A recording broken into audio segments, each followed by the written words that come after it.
Once upon a time, in a faraway village, there lived an old man named Tari. Tari was not rich, but he had a very beautiful and happy family. He was a hard-working farmer, but he didn't have a farm of his own. Instead, he worked on other people's farms. Tari made sure his wife and children were always satisfied, even though they didn't have much. Tari's wife was beautiful and worked as a trader in the market, selling vegetables and fruits. Every morning, she prepared her goods with a smile and went to the market to support the family. Tari and his wife had 3 children, 2 sons and a pretty daughter. They were all happy and loved each other deeply. Though they didn't have much money, their home was filled with love and joy. In the evenings, after a long day's work, Tari would come home tired but content. His wife welcomed him with a warm meal, and the children ran to hug him. They would sit together, laugh, and share stories. Tari's life was simple, filled with love and joy, showing that true wealth is measured by the happiness shared with those you care about. Tari had many friends in the village, but they were all wealthier than him. As time went on, these friends began to drift away because Tari was not as rich as they were. They didn't want to be seen with someone who was so poor. Tari felt sad, but he always told himself, "My family is what matters most." One day, there was a big gathering in the village. Tari decided to go, hoping to enjoy some time with his old friends. When he arrived, he saw his friends laughing, eating, and drinking together. They seemed happy to see him at first and invited him to join them. Tari sat down and shared a meal with his friends. But after they finished eating, something happened that made Tari feel very sad. One of his friends stood up and said, "Tari, since you are not as rich as us, you should pack the plates." Tari was shocked. He said, "We are all friends, and I'm older than you all. Just because I don't have as much money as you doesn't mean you can treat me this way. Everyone should pack their own plate." But his friends laughed and said, "If you don't pack the plates, we'll tell the seller that you haven't paid. That will be even more embarrassing for you." Tari had no choice. He packed the plates and left the gathering feeling very sad and humiliated. He walked home slowly, thinking about how unfairly he had been treated. When he got home, his wife noticed he was unhappy and asked, "Tari, what happened?" Tari sighed and replied, "My friends treated me badly today because I am not as rich as they are. But it doesn't matter. I will always do my best for you and our children." Tari continued to work hard every day, despite the way his friends treated him. He knew that his family needed him, and he was determined to make sure they were always happy and taken care of. Even though he was sad, his love for his family kept him strong. Tari was known in the village for his hard work. He worked on many different farms, but he never had a farm of his own. He would spend long hours in the hot sun, planting and harvesting crops. Sometimes, the people he worked for would not pay him right away. They would say, "Come back tomorrow, Tari." But when he returned, they would still not pay him. Tari's friends, who were wealthier, often took advantage of him. They would ask him to do menial and degrading tasks, like washing their clothes or cleaning their houses. One day, Tari asked a friend for some money to buy food for his family. His friend laughed and said, "If you want money, you must clean my house and wash my clothes." Tari felt humiliated, but agreed because he needed the money to feed his family. He spent the whole day cleaning and washing, and by the time he was done, he was exhausted. His friend gave him a small amount of money, much less than what he had earned, but Tari took it without complaining. Another time, Tari worked on a friend's farm from sunrise to sunset. He worked tirelessly, but when it was time to get paid, his friend said, "I don't have the money right now. Come back next week." Tari felt frustrated, but he had no choice. He needed the work to support his family. Despite all the unfair treatment and hard work, Tari never gave up. He would wake up early every day and go to work, no matter how tired he was. He knew his family depended on him, and he wanted to make sure they had enough to eat and a roof over their heads. The time for harvest arrived, and Tari knew it was a chance to earn some money.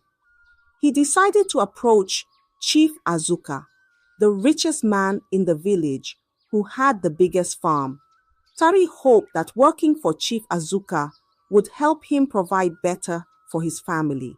Early one morning, Tari went to Chief Azuka's house and greeted him respectfully. "Good morning, Chief Azuka.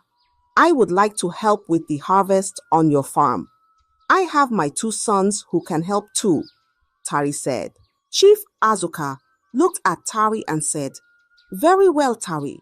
My farm is large and I need all the help I can get. You can start tomorrow." The next day, Tari and his 2 sons woke up before the sun rose. They made their way to Chief Azuka's farm and began working tirelessly. They worked under the hot sun, picking crops and placing them in large sacks. They worked through heavy rain, determined to finish the harvest on time. Tari's sons were strong and hardworking, just like their father. Together, they made a great team. Day after day, they labored on Chief Azuka's farm, their hands rough and their backs aching. But they never complained because they knew their hard work would bring food and happiness to their family. Finally, after many days of hard work, the harvest was complete. The crops were neatly packed in sacks and stored in the barn. Tari felt a sense of accomplishment and relief. He wiped the sweat from his brow and said to his sons, "We did it. Now let's go and get our payment from Chief Azuka." Tari went to Chief Azuka and said, "Chief, we have finished the harvest. Can we please have our payment?" Chief Azuka nodded and handed Tari some money. "Here is 1/3 of what I owe you. Come back tomorrow for the rest," Chief Azuka said. Tari was surprised. Chief Azuka had never asked him to return for the rest of the payment before, but he took the money and thanked the chief. When Tari returned home, he gave some money to his wife and said, "Cook a delicious meal for the children tonight. They deserve it." That night, Tari's wife noticed he was not sleeping. She turned to him and asked, "Tari, why are you so moody? Did something happen at Chief Azuka's farm?"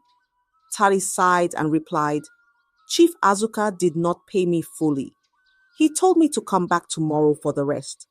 I am worried because he has never done this before." His wife hugged him and said, "Don't worry, Tari. You have worked hard and everything will be fine. Let's enjoy our meal with the children tonight." Tari nodded and tried to put his worries aside. He knew he had to go back to Chief Azuka the next day to get the rest of his payment. Despite his concerns, he remained hopeful and continued to focus on his family, who were his greatest source of strength and happiness. The following day, Tari returned to Chief Azuka's house to collect the remaining payment for his hard work. As he approached the chief's grand house, Tari felt a mix of hope and worry. He needed the money, but was wary of the chief's unexpected generosity from the previous day. Chief Azuka greeted Tari with a warm smile. "Ah, Tari, welcome back. Come, sit with me. Let us share some food and drink," he said, gesturing towards a table laden with delicious food. Tari hesitated but sat down as the chief's maid served him. The hospitality felt unusual, and Tari couldn't shake the feeling that something was amiss. However, he decided to listen and see what Chief Azuka had to say. After they had eaten, Chief Azuka leaned back in his chair and said, Tari, you have worked hard all your life. You deserve more than just a few coins for your labor. I have an opportunity for you to become rich without all this hard work. You just have to see my old friend at the edge of the forest. Tari was taken aback. Chief Azuka, what do you mean? How can I become rich without working hard? The chief smiled and replied, There is a way, Tari. A way that requires a small ritual, but no bloodshed. You are getting older, and soon you won't be able to provide for your family through physical labor. Think about it. Tari's heart raced. The idea of becoming rich without hard work was tempting, but he was also cautious. I don't know, Chief Azuka. This sounds risky. What kind of ritual is this? Chief Azuka reached into his robe and pulled out a large bundle of money. He handed it to Tari and said, Here, take this. It is 10 times the amount I owe you. Think of it as a gift, a small taste of what you could have. Take your time to decide. There is no rush. Tari's eyes widened at the sight of so much money. He had never seen such a large sum in his life. He took the bundle with trembling hands and thanked the chief. Thank you, Chief Azuka. I will think about your offer and let you know my decision. As Tari walked home, his mind was filled with conflicting thoughts. The money in his hand felt heavy, and the offer weighed even heavier on his heart. When he arrived home, his wife saw the bundle of money and her eyes widened in surprise. Tari, where did you get all this money? She asked. Tari sighed and explained everything that had happened. Chief Azuka gave me this money and made an offer for easy riches. He said it involves a ritual but no bloodshed. I don't know what to do. It's so much money and it could change our lives. His wife listened carefully, her face full of concern. Tari, this offer sounds too good to be true.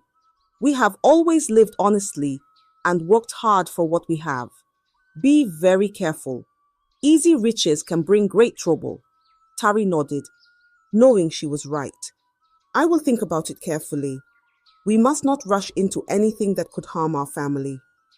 That night, Tari lay awake, staring at the ceiling.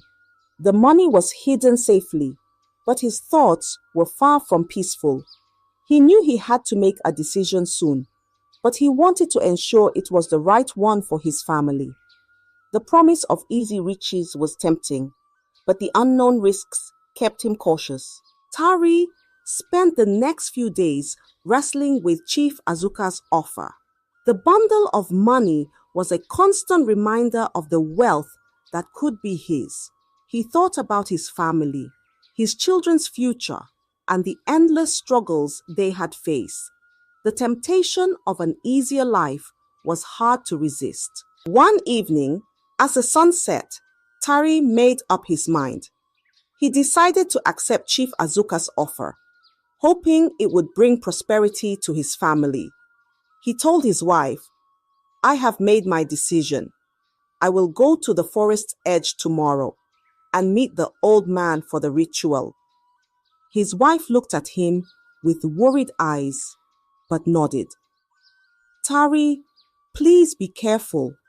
Our family's happiness means more than wealth. Promise me you will come back safe. Tari hugged her tightly and promised, I will come back safe. This is for our future. The next day, Tari made his way to the forest's edge where the old man lived. The forest was dark and thick, with trees that seemed to whisper secrets. Tari's heart pounded as he approached the old man's hut. The old man, with a long white beard and wise eyes, greeted him. Ah, Tari, Chief Azuka told me you would come. Are you ready for the ritual? The old man asked. Tari nodded, his voice trembling slightly. Yes, I am ready. The old man led Tari to a clearing in the forest. In the center of the clearing was a circle made of stones, and inside the circle were strange symbols drawn on the ground. The old man began to chant, his voice low and rhythmic, filling the air with an eerie feeling. Tari stood in the circle, feeling a mix of fear and anticipation. The old man approached him with a small bowl of dark oil and said, "This ritual will grant you wealth without shedding blood. Rub this oil on your body, and the gods will bless you." Tari took the oil and, with trembling hands, began to rub it on his skin. The old man continued to chant, and the air around them seemed to shimmer. As Tari applied the oil, he felt a strange warmth spread through his body. The old man then placed his hands on Tari's head and said, "You have been chosen. The gods will grant you riches. But remember, there is always a price to pay. Be wise and use your wealth for good." With those words, the ritual was complete. The old man handed Tari a small pouch filled with gold coins. "This is just the beginning. More will come to you. Go now and take care of your family." Tari thanked the old man and left the forest, his heart filled with a mix of excitement and apprehension. When he returned home, his wife and children were waiting for him. He showed them the pouch of gold coins, and their eyes widened in amazement. "Tari, is this real?" his wife asked, holding one of the coins. "Yes, it is real. The gods have blessed us," Tari replied, hugging his family tightly. "Our lives will change for the better now." That night, they celebrated with joy and hope. Tari felt a sense of relief, believing that the dark decision he had made would bring happiness and prosperity to his family.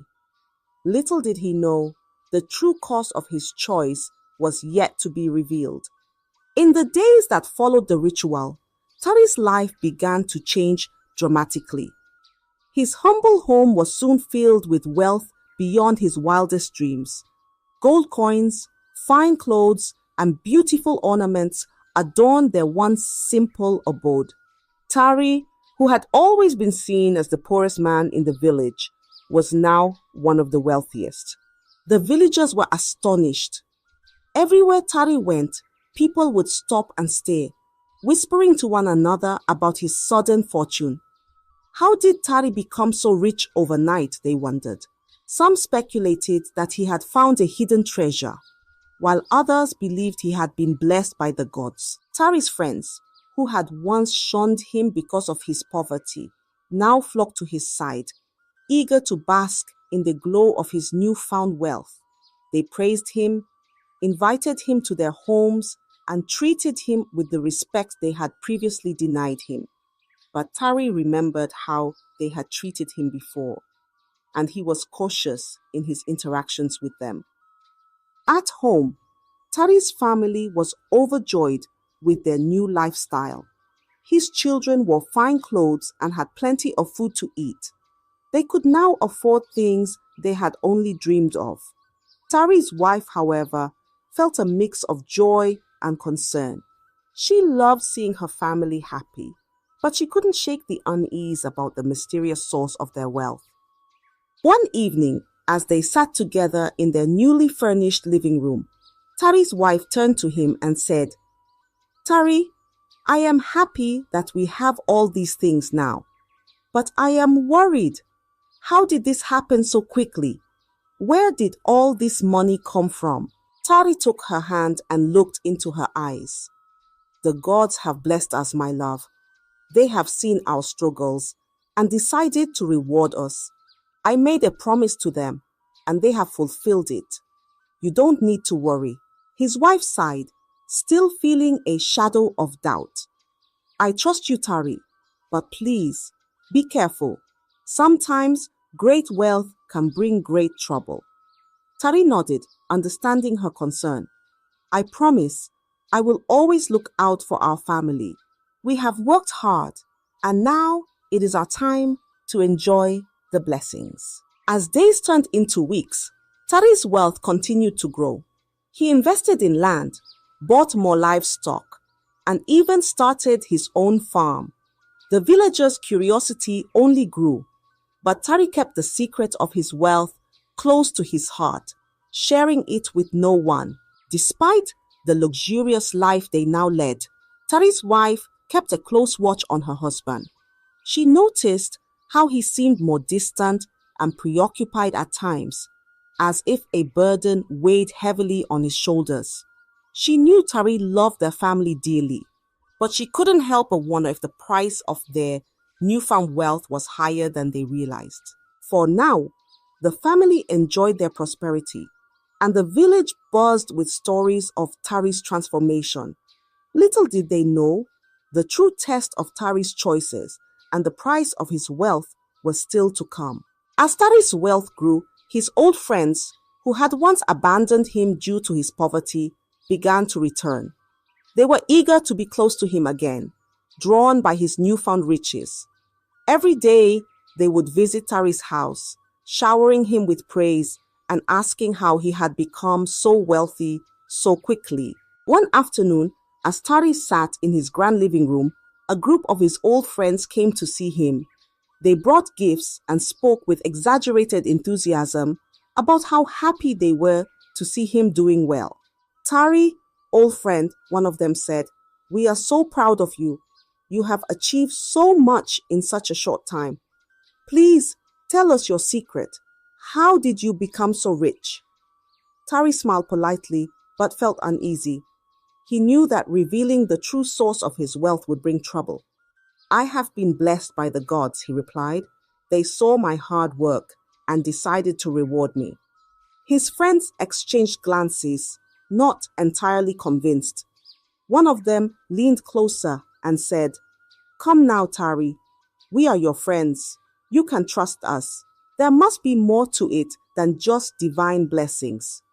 Tari maintained his calm demeanor. "It is the truth. The gods have been kind to me. I cannot explain it any other way." His friends were persistent. They visited him regularly, each time trying different ways to coax the secret out of him. They would flatter him, bring him lavish gifts, and even offer to share their own wealth in exchange for his knowledge.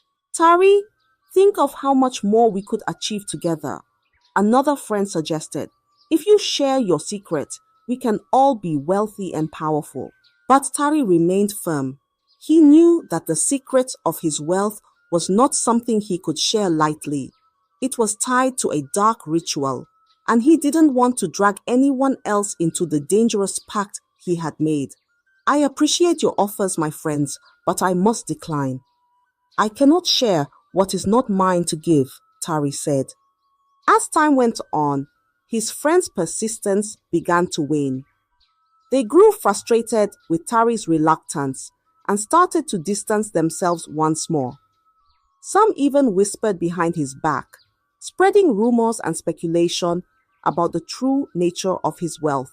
Tari felt the strain of their suspicion and the weight of the secret he carried.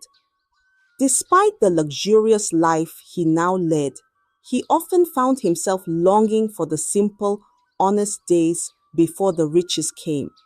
He missed the genuine companionship he once had, even if it was tainted by poverty. At home, Tari's wife noticed his troubled demeanor. One evening, as they sat together, she gently asked, "Tari, what is bothering you?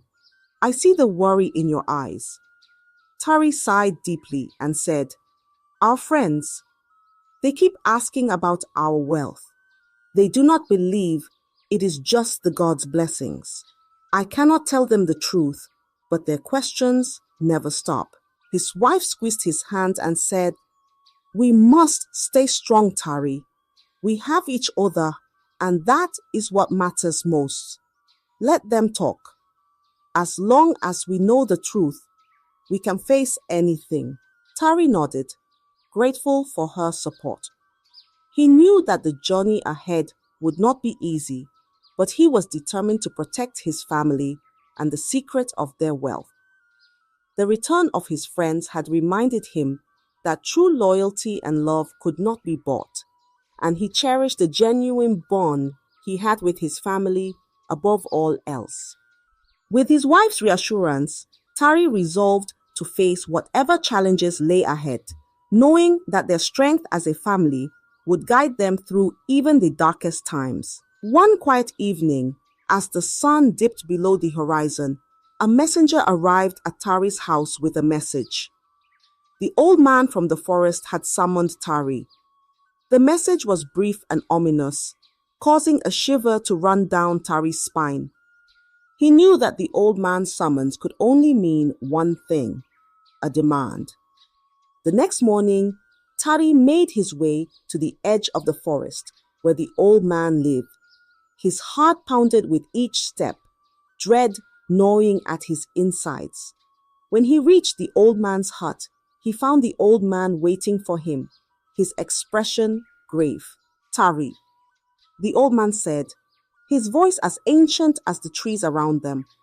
"The time has come for you to fulfill your part of the bargain. The gods demand a sacrifice." Tari's heart sank. "What kind of sacrifice?" he asked, his voice trembling. The old man looked at Tari with piercing eyes. "You must sacrifice your only daughter, Amina, to the gods. It is the price for the wealth you have received."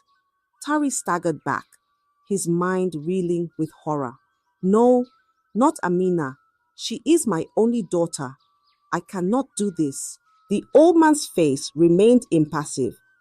"If you do not fulfill the god's demand, you will lose everything: the wealth, your sanity, and your life. The gods will take back their blessings, and you will be left with nothing." Tari felt as though the ground had shifted beneath him. The thought of losing Amina was unbearable. She was the light of his life, kind and gentle, loved by everyone in the village. He could not fathom the idea of sacrificing her. "Please, there must be another way," Tari pleaded, his voice breaking.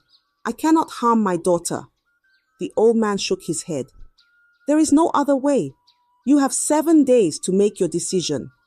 If you do not sacrifice Amina, the gods will take her themselves, and you will suffer the consequences." Tari returned home, his mind a whirlwind of fear and despair. He couldn't share this burden with his wife. The thought of telling her was too much to bear. Tari couldn't sleep. The old man's demand haunted him. Sacrifice Amina? How could he even think of it? Yet the threat was clear. Refuse and he would go mad, and his secret would be exposed. Tari paced the floor, his mind in chaos. "I can't do this to my daughter," he whispered to himself. But the fear of losing everything, his wealth and his sanity, gnawed at him. During the day, Tari watched Amina play, her laughter piercing his heart. "She's my only daughter," he thought. But then the old man's voice echoed in his head. "You have 7 days, or the gods will take her themselves." Tari tried to rationalize. "I still have 2 sons," he thought. "They can carry on the family name." He knew it was a terrible thought, but the fear of losing everything pushed him closer to making the unthinkable decision. His wife noticed his turmoil. "Tari, what is wrong?" she asked, but he couldn't tell her. He just shook his head, muttering, "Everything will be fine." The days passed, each one heavier than the last. On the 5th day, with his heart breaking, Tari finally decided to follow through with the ritual. The fear and the old man's threat left him feeling like he had no choice.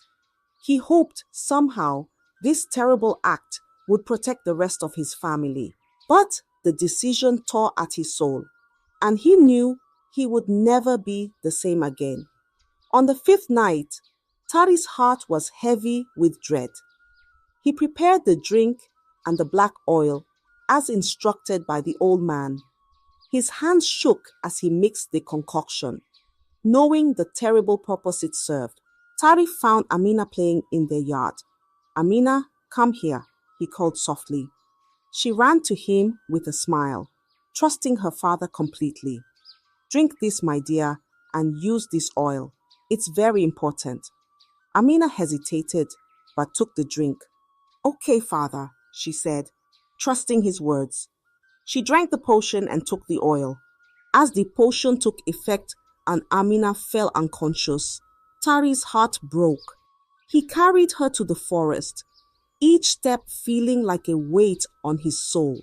Tari reached the clearing where the ritual was to take place. He laid Amina gently on the ground, her face peaceful and unaware of the horror about to unfold. He took a deep breath, his hands shaking as he prepared to complete the ritual by pounding her in the mortar that the old man had prepared. "I'm so sorry, Amina," he whispered, tears streaming down his face. He knelt beside her, the weight of his decision crushing him. Just as he was about to proceed, a piercing scream shattered the silence. "Tari, no!" It was his wife, her voice filled with desperation. She had followed him, suspecting something was terribly wrong. The villagers, awakened by her scream, rushed to the forest, their torches lighting up the darkness. They found Tari, kneeling over Amina, and quickly restrained him. His wife ran to Amina, tears streaming down her face as she cradled their daughter.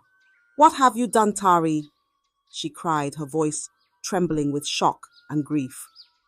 The villagers took Amina to the herbalist, hoping to undo whatever had been done to her.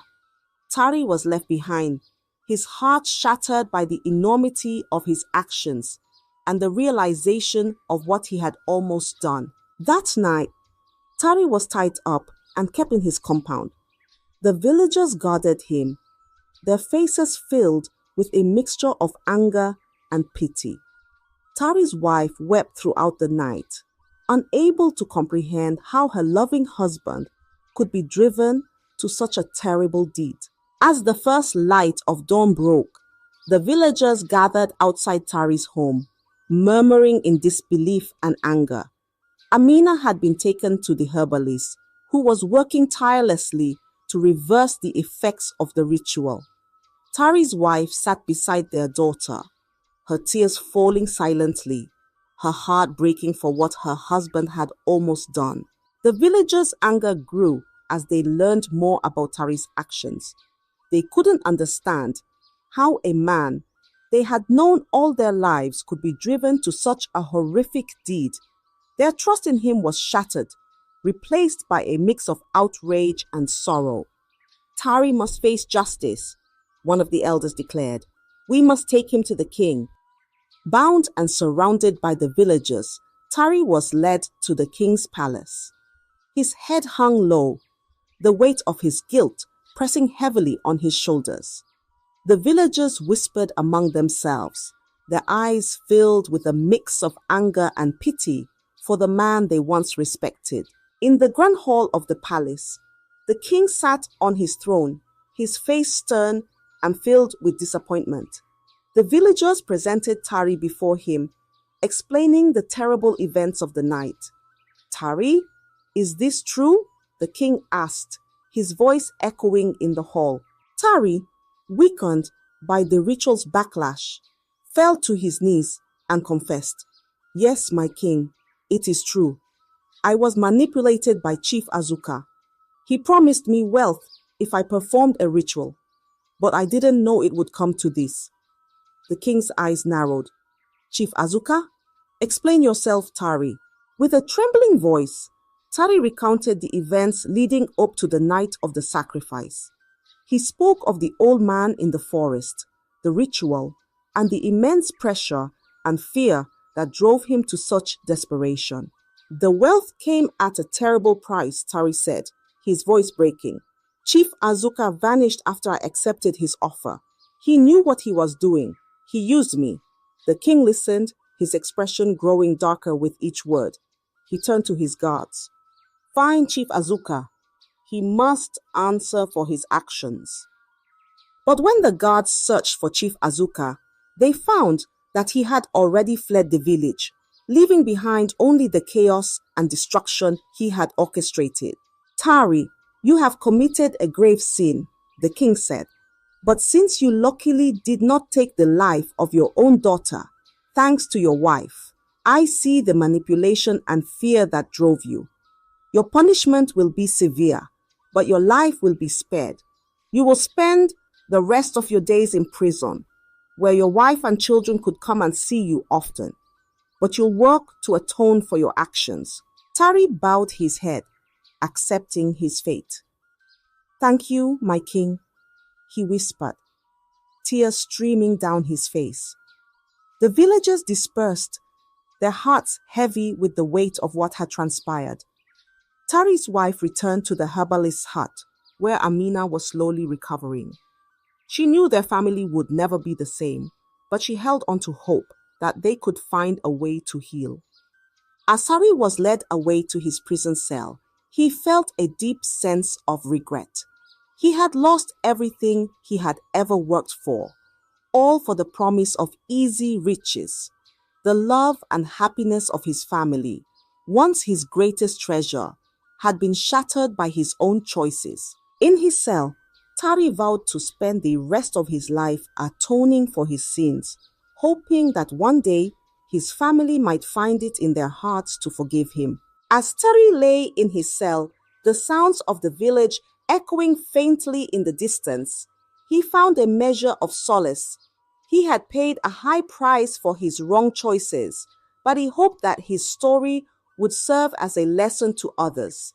The love of family and the integrity of one's character were treasures far greater than any amount of gold.